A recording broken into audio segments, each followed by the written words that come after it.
ஆடி மாசம் அம்பிகைக்கு உகந்த மாசம். ஆடி மாசத்துல இவ்வளவு சிறப்புகள் இருக்கு. ஆடி மாசம்னா என்ன?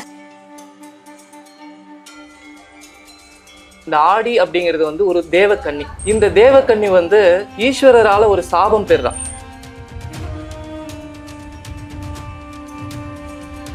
அறிவியல் சார்ந்த ஃபெசிலிட்டிஸ் உங்களுக்கு மருத்துவ ரீதியான எத்தனையோ முன்னேற்றங்கள் வந்துருச்சு. அத்தனை முன்னேற்றங்கள் வந்தாலும், அத்தனை மெடிக்கல் ஃபெசிலிட்டிஸ் வந்தா கூட இன்னைக்கு அம்மைன்ற நோய் இந்த வெறும் வேப்பலையை வச்சு நம்ம சரி பண்ணி. இப்போ முன்னாடி காலங்கள்ல பாத்தீங்கன்னா ஒரு கிராமத்துல அம்மை நோய் ஒரு கிராமமே அழியக்கூடிய அளவுக்கு அந்த பெரியம்மை அப்படின்லாம் சொல்லுவாங்க. அந்த பெரியம்மை எல்லாம் வந்ததுன்னா ஆடி மாசம் குழந்தை பிறக்க கூடாது, சிச்சு ஆடியில குழந்தை பிறக்க கூடாது அப்படி சொல்லி நிறைய விஷயங்கள் சொல்லுவாங்க. யாராவது நான் ஆடியில பிறந்திருக்கேன் அப்படின்னு சொன்னாலே ஆடியிலேயே பிறந்திருக்க அப்படின்னு சொல்லி ஒரு கேள்வி கேட்பாங்க. அது ஏன் கேட்கறாங்க? எந்த வீடுகள் புராதனமாக அவர்கள் முன்னோர்கள் மாரியினுடைய கட்டுப்பாட்டில், அதாவது அவருடைய பூசாரியாகவோ, அவருடைய சேவகராகவோ, அவருடைய பாசகர்களாகவோ, இல்ல அவருக்கு தொண்டு செய்யக்கூடிய பக்தர்களாக இருக்கிற வீடுகளில் எல்லாம் ஆடி மாதத்தில் குழந்தை பிறக்கும்.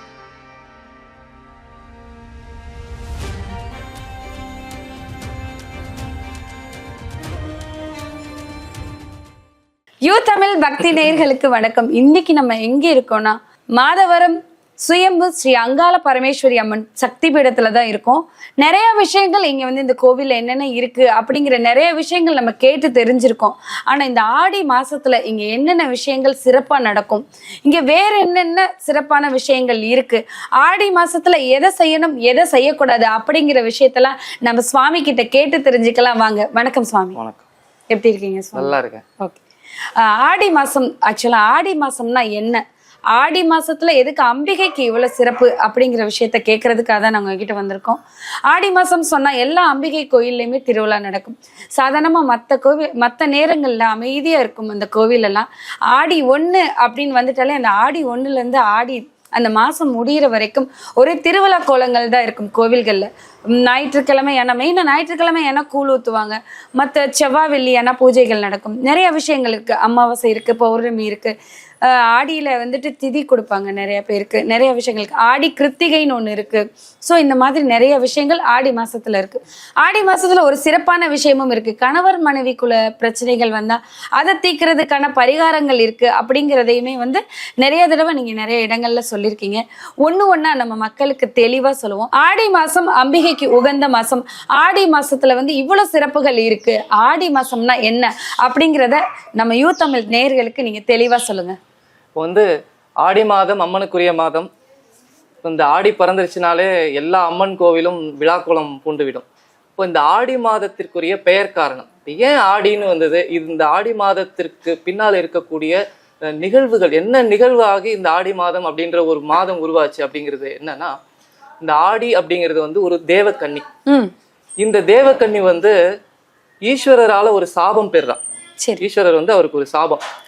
அது என்ன, ஏன் அந்த சாபம் அவளுக்கு வந்தது, அதுக்கு பின்னாடி இருக்கக்கூடிய புராண கதைகள்லாம் நம்ம மற்றொரு பதிவுல நம்ம விளக்கமா பார்ப்போம். அதோட பெயர் காரணத்தை மட்டும் நம்ம ஒரு சுருக்கமான.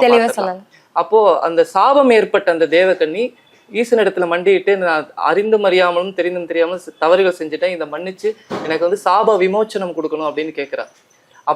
அப்ப ஈஸ்வரன் என்ன பண்றாரு, உனக்கு சாப விமோச்சனம் கொடுக்குறேன். இந்த சாப விமோச்சனம் என்ன அவளுக்கு ஏற்பட்ட சாபம் அப்படின்னா, நீ பூலோகத்தில் கசப்பான மரமாய் பிறப்பாய் அப்படின்னு. கசப்பான மரமாய் பிறப்பாய், கசப்பு தன்மையுள்ள மரமாய் பிறப்பாய் அப்படின்னு சாபம் கொடுத்தாரு. அப்போ அத தன்னுடைய சாபத்திற்கு விமோச்சனம் கேட்கும் பொழுது ஈசன் என்ன சொல்ல, நீ பரவாயில்ல, உனக்கு கொடுத்த சாபம் கொடுத்ததுதான், அதை திரும்ப பெற முடியாது. ஆனா இந்த கசப்பான மரமாய் பிறப்பாய்ன்னு அந்த சாபம் உனக்கு கொடுத்துருக்கு. இந்த சாபம் உனக்கு இந்த சாபமே வரமாய் மாறும். எப்படின்னா, இந்த பூலோகத்துல நீ மரமாய் போன பிறகு உன்னை இந்த பூலோக மாந்தர்கள் எல்லாம் வெகுவாக வைத்து கொண்டாடுவார்கள். நீ ஒரு அரிய மருந்தாக, அதாவது 4448 நோய்களை நீக்கக்கூடிய பிரதான மருந்தாக நீ இருப்பாய். அந்த நேரத்துல மாரியம்மன் என்று சக்தி அவதாரம் செய்வாள். அந்த சக்தியினுடைய மாரியின் அவதாரத்தினுடைய ஒரு மறுஸ்வரூபமாகவே நீ திகழ்வாய் அப்படின்னு வரம் கொடுக்குற. இதுதான் இந்த ஆடி மாதத்தினுடைய ஒரு பெயர் காரணம். இந்த ஈசனுடைய அந்த திருவாக்கு வந்த ஒரு வார்த்தை தான் இந்த ஆடி. ஆடி என்ற உன்னுடைய பெயரினால் இந்த மாதம் அழைக்கப்படும். அதனாலதான் இந்த ஆடி மாதம். ஓ, அந்த தேவதை பேரு ஆடி. ஆடி, அந்த ஆடிங்கிற தேவதையோட பேர்ல அந்த மாதம் அழைக்கப்படும் அப்படிங்கறதுனால ஆடி. அதனாலதான். சரி, அந்த கசப்பான மரம் சொல்றது அது என்னன்னு சொல்லுங்க. அந்த கசப்பான மரம் அப்படிங்கிறது தான் இந்த பூலோகத்துல வேப்ப மரம். இந்த வேம்புக்கு நிகரான ஒரு மருந்து இல்லை. அதனால இந்த கிராமங்கள்ல கூட ஒரு பாடல் வரும், இந்த மாரியம்மன் அப்படின்னாலே உங்களுக்கு மாரியம்மன் நினைச்ச உடனே அது உடன் பிறந்த ஒரு உயிரும் உடலும் போல. மாரியம்மன் நினைச்ச உடனே அந்த வேப்பிலை தான் வரும். இப்ப நம்ம பாத்தீங்கன்னா இன்னைக்கு வேப்பிலை தான் வச்சிருக்கோம் அம்மாக்கு. இங்க உங்களுக்கு பின்னாடி வந்து வேப்பிலை கலசம், அது ஆடி பிறந்த உடனே வேப்பிலை கலசம் வச்சு பூஜைகள் ஆரம்பிச்சிருவாங்க. இந்த வேப்பிலை இல்லாத ஒரு மாரியம்மன் பூஜை நீங்க எங்கேயுமே பார்க்க முடியாது. கண்டிப்பா மாரியம்மன் உள்ள வரணும்னாலே முன்னாடி வேப்பிலை தான் வரணும். கண்டிப்பா அந்த பூஜை செய்யும் போது வேப்பிலை தோரணங்கள் கட்டுது. அந்த அம்மனுடைய கரகம் பாத்தீங்கன்னா அந்த வேப்பிலை வச்சுதான் கட்டுவாங்க. அதே மாதிரி அம்மை என்ற நோய் நீங்கணும்னா இவளுடைய வேப்பிலை. இன்னைக்கு ஆயிரக்கணக்கான அறிவியல் சார்ந்த ஃபெசிலிட்டிஸ் வந்து உங்களுக்கு மருத்துவ ரீதியான எத்தனையோ முன்னேற்றங்கள் வந்துருச்சு. அத்தனை முன்னேற்றங்கள் வந்தாலும், அத்தனை மெடிக்கல் ஃபெசிலிட்டிஸ் வந்தா கூட இன்னைக்கு அம்மைன்ற நோய் வந்து இந்த வெறும் வேப்பிலையை வச்சு நம்ம சரி பண்ணிக்கலாம். ஆனா இது வந்து ஒரு பெரிய தொற்று நோய். இந்த அம்மைன்ற ஒரு நோய்க்கு பிரிட்டிஷ்காரன் ஆங்கிலேயர்கள் அவ்வளவு பயந்த ஒரு நோய். ஆனா நம்ம சர்வசாதாரணமா ஒரு 5 நாள் இந்த வேப்பிலையில படுக்க வச்சு வேப்பிலை மஞ்சள் போட்டு நம்ம சரி பண்ணிடுவோம். அதனாலதான் இந்த வேப்பிலைக்கு உள்ளிருக்கும் வித்தைகளை யார் அறிவார் அப்படின்னு சொல்ல, அந்த வித்தை, அததான் வித்தைக்காரி அப்படின்னு மாரியம்மனை சொல்றதே அவளுடைய கையில இருக்கக்கூடிய இந்த வேப்பிலைனால அவளை வித்தை செய்வார். நோயை நீக்கக்கூடியவள் அப்படிங்கிறதுனாலதான். அதான் இப்போ வந்து கிராமங்கள்ல கூட ஒரு அம்மனை பத்தி ஒரு பாடல் வரும்போது, வேப்பிலையை கைப்பிடித்து வீதி விளையாடி வருவாள், அது வணங்கி நின்ற பேர்களுக்கு வேண்டும் வரம் தருவாள், மனமுடியா பெண்களுக்கு மாலை எடுத்து கொடுக்கும். இது வந்து ஒரு கும்மி பாடல்னு சொல்லுவாங்க. முளைப்பாறையை வைக்கக்கூடிய அந்த நேரங்கள்ல வந்து இந்த பாடல் பாடுவாங்க. அதனால வேப்பிலை என்றது வேப்பிலை தான் மாறிதான் வேப்பிலை. அதனால அந்த தேவகன்னி என்ற ஆடியினுடைய பேராலே இந்த ஆடி மாதம் வந்து நம்ம சிறப்பாக நம்ம வழங்கப்படுகிறது. இது ஈசனால கொடுக்கப்பட்ட வரம். இதுதான் ஆடி மாதத்திற்கான பெயர் காரணம். ஓகே, ஆடி மாதத்துக்கான பெயர் காரணம் ரொம்ப தெளிவா சொன்னீங்க. ஆடி ஒரு தேவதை, ஆடி அந்த தேவதையோட பேர்ல தான் இந்த மாசம் வந்திருக்குன்னு. சில பேர் சொல்லுவாங்க, ஆடி மாசம் குழந்தை பிறக்க கூடாது, சிச்சோ ஆடியில குழந்தை பிறக்க கூடாது அப்படி சொல்லி நிறைய விஷயங்கள் சொல்லுவாங்க. யாராவது நான் ஆடியில பிறந்திருக்கேன் அப்படின்னு சொன்னாலே ஆடியிலேயே பிறந்திருக்க அப்படின்னு சொல்லி ஒரு கேள்வி கேட்பாங்க. அது ஏன் கேட்குறாங்க? இந்த ஆடி மாதத்தில் வந்து குழந்தை பிறக்க கூடாது அப்படிங்கிறது வந்து 2 விதமான காரணம் சொல்லலாம். முதல்ல வந்து அறிவியல் சார்ந்த காரணம் சொல்லலாம். அதன் பிறகு வந்து ஜோதிட ரீதியா சொல்லக்கூடிய காரணம். அப்புறம் யதார்த்தமான, இது நம்மளுடைய இந்து மதத்தினுடைய கலாச்சாரத்தில் பார்த்தீங்கன்னா இந்த 3மே இருக்கும். நீங்க எந்த ஒரு விஷயம் எடுத்தீங்கன்னாலும் அதுக்குள்ள 3 அங்கங்கள் இருக்கும். இந்த 3 அங்கங்கள்ல முதல்ல வந்து அறிவியல் காரணம் இருக்கும். இரண்டாவது வந்து பாத்தீங்கன்னா ஜோதிட ரீதியாவோ நம்மளுடைய மத சார்ந்த நம்பிக்கை அதுக்குள்ள இருக்கும். மூன்றாவது பாத்தீங்கன்னா யதார்த்தமான ஒரு விஷயம் இருக்கும். ஒரு வாழ்க்கையில கூட இது யதார்த்தங்க, இப்படிதான் இருக்கணும் அப்படின்றதையும் சேர்த்துதான் நம்ம முன்னோர்கள் இதை சொல்லியிருப்பாங்க. அப்படி பார்க்கும்பொழுது இந்த ஆடி மாதம் அப்படிங்கிறது முதல்ல யதார்த்தத்தை சொல்லும். இந்த ஆடி மாதம் ஒரு பெரிய ஒரு வெப்பமான ஒரு சூழ்நிலை முடிந்து உடனே வந்து ஒரு குளிர்ச்சி வரக்கூடிய மாதம்.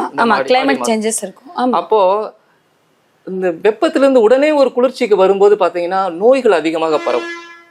அந்த நோய்கள் அதிகமாக பரவுற காலம் இந்த ஆடி மாதம்.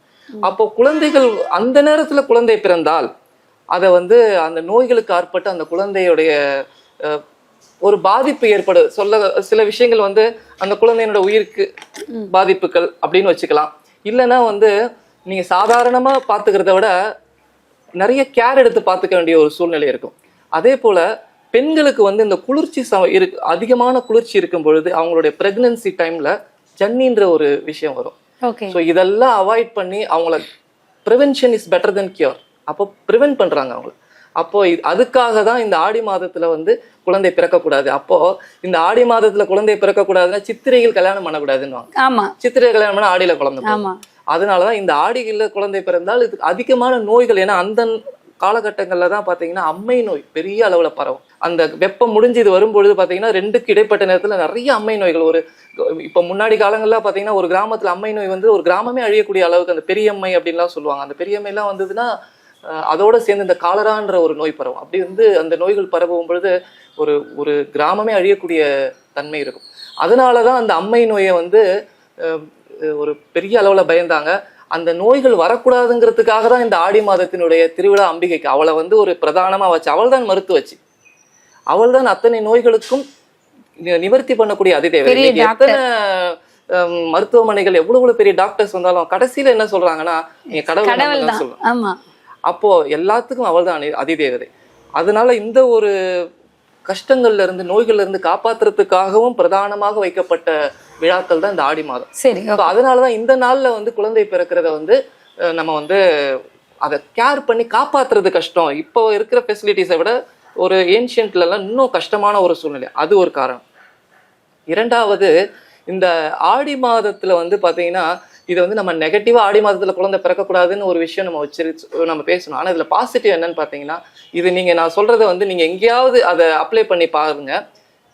எந்த வீடுகளில் எல்லாம் மாரியினுடைய வழிபாடு இருக்கிறதோ, எந்த வீடுகள் புராதனமாக அவர்கள் முன்னோர்கள் மாரியினுடைய கட்டுப்பாட்டில், அதாவது அவருடைய பூசாரியாகவோ அவருடைய சேவகராகவோ அவருடைய உபாசகர்களாகவோ இல்லை அவருக்கு தொண்டு செய்யக்கூடிய பக்தர்களாக இருக்கிற வீடுகளில் எல்லாம் ஆடி மாதத்தில் குழந்தை பிறக்கும். கண்டிப்பா. அதே மாதிரி எந்த குழந்தை ஆடி மாதத்தில் பிறக்கிறதோ அவர் பூர்வ ஜென்மத்தில் இந்த தாய் மாரியம்மனுடைய அனுகிரகத்தில் இருந்தவர்களாக இருப்பாங்க. அவங்கதான். அதுவும் இன்னும் சிறப்பா பாத்தீங்கன்னா இந்த கோவில் பூஜை இப்போ அருளாளர்களா இருக்கட்டும் இல்ல கோவில் பூசாரிகள் அவர் வீட்டுல எல்லாம் பாத்தீங்கன்னா ஆடி மாதம் வெள்ளிக்கிழமை குழந்தை பிறக்கும். அது என்ன அர்த்தம் அப்படின்னா அவளுடைய அனுகிரகம் பரிபூர்ணமா அவங்களுக்கு இருக்குங்கிறதுனால. அதனால ஆடி மாதம் குழந்தை பிறக்க கூடாது என்று இல்லை, எல்லா நாளிலும் ஒரு குழந்தையினுடைய பிறப்பும் ஒருவருடைய இறப்பும் அவரவர்களுடைய கர்மாவை பொறுத்த விஷயம். அந்த கர்மாவினாலதான் ஒரு பிறப்பும் இறப்பும் ஏற்படுது. அதனால இந்த நாள்ல பிறக்கணும் இந்த நாள்ல பிறக்கக்கூடாது என்று ஒன்றும் இல்லை. அப்படி பிறக்கிறதும் அவர்களுடைய கர்மா தான். அதனால ஆடி மாதத்தில் குழந்தை பிறந்தால் அது தவறில்லை.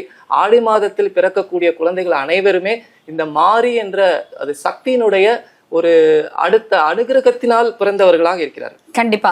ஏன்னா இது மக்களுக்கு நிறைய இடங்கள்ல நிறைய கிராமங்கள்ல நிறைய பேர் சொல்ற ஒரு வார்த்தை, ஆடி மாசமா பிறந்திருக்கு ஆடி மாசமா பிறந்திருக்குன்னு சொல்லி ஒரு பேச்சு பேசுவாங்க.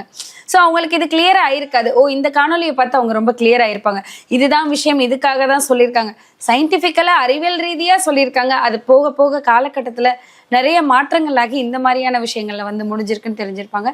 தொடர்ந்து நிறைய விஷயங்கள் சொல்லிக்கிட்டே இருக்கலாம். நன்றி சார்.